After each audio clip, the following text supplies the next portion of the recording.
The sweet spot is that place that we can live or work from where we have the greatest ease, but also we have the greatest sense of personal power or strength. So we kind of know intuitively when we're living or working from our sweet spot. It's that felt sense that we're really killing it, that we're in balance, that we feel healthy, probably we feel pretty passionate or in the groove. But at the same time we feel like we're doing really well, we're also not feeling a tremendous amount of tension or resistance or stress. So we're nailing it, but it's easy. And I became interested in this concept of a sweet spot and learning to live and work more from that place of strength and ease at a time in my life when actually I felt in some ways like I had it all. I was doing really well.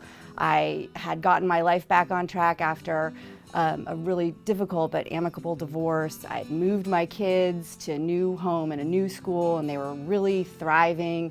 I had really fulfilling work in my career and a really happy home life. I was happy, and I kind of had it all except for the thing that mattered most, which was my health. I also, at the same time, had gone through 9 courses of antibiotics in 18 months and landed in the hospital with a kidney infection. And so I realized that although I was playing to my strengths, I had no ease in my life. And so fortunately, I had been studying the science not just of happiness, but also productivity and well-being and creativity and elite performance for a decade at that point.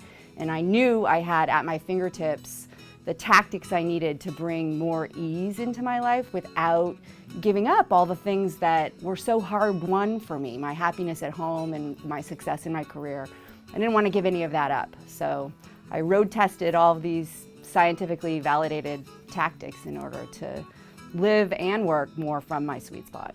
We have a lot of compelling research that shows that we human beings do better pursuing meaning than we do happiness, especially in the way that we typically define happiness with our emphasis on pleasure and gratification. But the truth of it is that we are not going to find ease, and we certainly are not going to find strength by pursuing happiness without also pursuing fulfillment and meaning. So one of the things that people will get when they hear me speak or they read my book is a sense for how to effectively pursue meaning and fulfillment in their life. And the great news about that is that happiness almost always follows with meaning and fulfillment, and they won't have to give up excellence or success at the same time. We do know that meaning is one of the core components, not just of ease, but also of real strength and personal power and energy and motivation.